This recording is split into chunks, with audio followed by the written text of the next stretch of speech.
presented by Tri-State Audi. Visit your Tri-State area Audi dealer today. Tonight, Game 3 in Philly. DJ Edgecombe looking good here, and the Sixers early had a 12-point lead. But then it was the Knicks playing great basketball. Mikal Bridges, another fantastic game. He had 23. And Jalen Brunson tonight for the Knicks, 32 points, 9 assists. And the Knicks now lead this series 3-0 as they win tonight, 108-94. Fans outside MSG at the watch party loving this as the Knicks are on the verge. One more win needed to make the Eastern Conference Finals. Great to have you with us here from our Delta MSG studios. Bill Pito along with Alan Hahn. No OG Anunoby. Knicks win anyway. No team in the history of the NBA playoffs has come back after being down 3-0. Mikal Bridges now joins us from Philadelphia. Mikal, thanks so much for joining us. Congrats on another great game. No OG Anunoby tonight. How'd you guys do it without him? I will try to get Mikal wired up here in a couple of moments, but no Anunoby. Yep. They were able to hold Maxey in check again. They got great bench play, especially from Landry Shamet, and they're on the verge of making the Eastern Conference Finals. You know, you always wonder in games like this, when you lose a key player, who's it going to be that steps up and fills in the blank? All season long, the Knicks have had different unsung heroes step up and have big games for them in wins.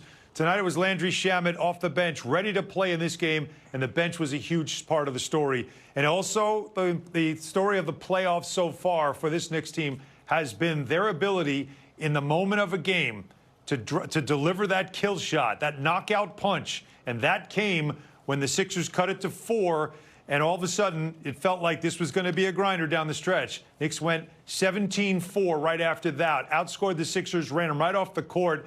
And another game where it looked like the Knicks having their depth showed in the fourth quarter because that Sixer team, once again, looked tired late. The Knicks had better legs. The Knicks had a deeper bench. And the Knicks were able to deliver another knockout blow. And now up 3-0, looking at Sunday as potential knockout blow to win the series. Knicks bench outscored the Sixers bench 29-11. And I think the point needs to be made. OG Anunoby, so critical, obviously. But these Knicks have all played. Yes. So when Landry Shamet's out of the rotation and then he comes back out of the rotation, or Jordan Clarkson in and out, the point is, if it's Alvarado, Deuce McBride, if these guys are called upon, it's not like they haven't been called upon during the regular season. And I think that is a key point. All the credit in the world to Landry Shamet. His effort at the end of the first quarter got the Knicks back into the game. Absolutely did. When he got into the game, he was a game changer. It's also a credit to these pros that are on this bench. I mean, that's what you're looking for. Alvarado, a pro, stayed ready, had impact in the previous series and early in this series. Landry Shamet we're talking about tonight because he's a guy that had been out, hadn't really played much at all, but yet stays ready, knows when his number is called to be ready, and that's key as well. Mitchell Robinson off the bench, what he's been able to do, and I thought he had big minutes with Karl-Anthony Towns in foul trouble. You just look up and down. Jordan Clarkson, we've talked about a lot, a guy that was out of the lineup for a while and didn't get down on himself, didn't complain, didn't grumble, stayed ready, worked on some things, and now he's an effective player. That's part of the year. As you said, throughout the year, has always been a player who's had a game here and there. And so now in these moments, you can now use that. Confidence comes from demonstrated performance. Every single one of the guys coming off the bench has had a game or two during the season where he's been the X factor. And then tonight, Landry Shamet did it again. All right, Alan, let us now get post-game reaction in Philadelphia from Mikal Bridges. Mikal, what can you say about the performance tonight that you gave this team? Playing desperate. That's really it. Just doing whatever it takes to win. And that's really it. What did you think about the atmosphere tonight? It's great, you know what I'm saying? You know the Philly fans going to bring it, but, you know, there's a lot of New York fans are here, and we appreciate it every single time. It's great. This team has really embraced the next man up mentality. OG is out. What can you say about how everybody stepped it up tonight? Yeah, everybody step up. Next man, we know how much OG means to the team, how much he impacts the team, and we're going to do it from every time he's out. And Landry, you know, Deuce, JC, everybody stepped up. Jose, who's been playing too, everybody's stepping up and giving great minutes.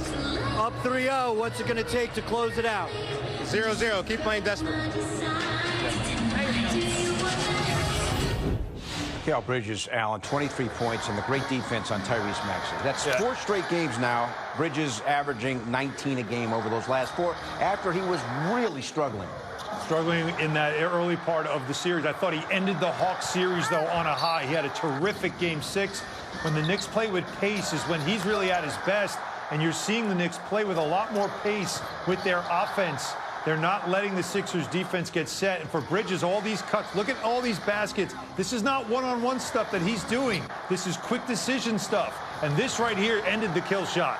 17-4 run was on that bucket right there, and give him the robot as you're heading back to the bench. But you can see it. First of all, guy from Philadelphia was drafted by the Sixers, traded on draft night. This is personal for him. Villanova guy as well. Success in that building he's used to. And look at his last 4 games, Bill. Look at the shooting percentages.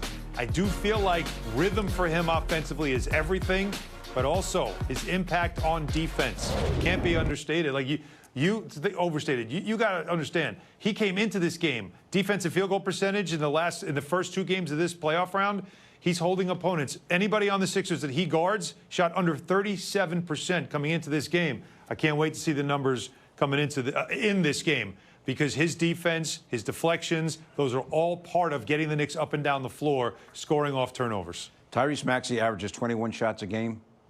Bridges doing most of the defense on Tyrese Maxey. Maxey tonight took only 12 shots. He's been a non-factor, and this is one of the top guards in the entire NBA. Let's take you through the second half. That's when the Knicks, as Alan pointed out, really turned it on, especially in the fourth quarter. But it was an 8-point lead for the Knicks at the half, and then they started taking control of the game. We got some action here in the third quarter, but it was the fourth quarter where the Knicks really took control. Sixers only scored 18 fourth-quarter points. Well, remember, in the third quarter, what was happening was the Sixers knew, because they were able to get a lucky bounce 3 at the end of the half to make an 11-point game into an 8-point game. And then they said, third quarter, we got to come out. We got to do something. The Knicks knew it. They've been in this situation before, and they answered almost every time the Sixers did something. And, of course, Jalen Brunson, well, he just took over. You talk about comfortable in that building. He goes for another 30. Remember, his closeout game in that playoff series a couple of seasons ago in Game 6 was a 41-point performance. So he turned it up. The Knicks turned it up, answered every shot the Sixers tried to throw at them, and now you have tied for the longest playoff winning streak in franchise history. Look at the years. Those are championship-era years going back, but the 99 team got to the NBA Finals, and that run that team went on, winning the last game in the first round, sweeping the middle round, and then winning Game 1 of the Eastern Conference Finals. That's what we're talking about here. More Knick history being made by this team on this run. So we mentioned no OG Anunoby. One of our talking points before the game, Cat's got to stay out of foul trouble. He was in foul trouble. He's been in foul trouble all series, has put up numbers, but not in this one. It didn't matter that he scored only 8 points. Well, the Knicks are able to get it done, and Cat goes 8 points. He does grab 12 rebounds. 12 and 7. But he only played 25 minutes again. It's unbelievable. And I did warn you in the pregame. What did I tell you? Like, what are the Sixers going to do? They're going to go at him. They're going to play physical with him. They're going to try to get him to look like this stuff, too. And by the way, can we just say, this stuff is embarrassing for the NBA. And I'm not talking about the fouls for Towns. I'm talking about that stuff. This Embiid is as big as Cat. Can't move, he's though. flopping and flailing and whatever he can do to draw a foul. How's that not a foul? Doesn't make sense. But he plays through it. This, ridiculous. This was overturned. Towns was given the foul. He got thrown to the ground and landed on. It's bizarre. We're seeing it around the league. You watched the Thunder-Laker game last night. I mean, there's some awful calls and non-calls in that game. But there's a lot of flopping happening. This is nothing new to Embiid. This is what he's been doing. And really, with his lack of mobility, it's all he's got. Because anytime that Towns was able to drive towards him or at him, went right by him. So he knows I've got to stay close to him, and I've got to tie him up, and I've got to draw him into physical play and try to get fouls. And it has worked for them in this series, but it hasn't cost the Knicks games. And you say he didn't do much in this game, but in 26 minutes, he had 12 rebounds and 7 assists. Right. I understand. The scoring, though. 3 of 8. He didn't shoot it well. He had a couple of easy ones that he didn't knock down. But I still, again, when you think about the frustration of being in foul trouble and not contributing early in the season, would he have given you 12 rebounds and 7 assists, or would he have disappeared? So you're still getting something out of him, despite the fact that for him, this is a maddening series for him to play in because they won't let him play. His playing time in the 3 games, 27 minutes, 20 minutes, 25 minutes. Well rested. And he is putting up great numbers, but they didn't need his scoring tonight. Yeah. And they're up 3 games to none. A lot of fans with lots of excitement outside MSG. That's it. The Knicks needing one more win to go to the conference finals for the 2nd straight season.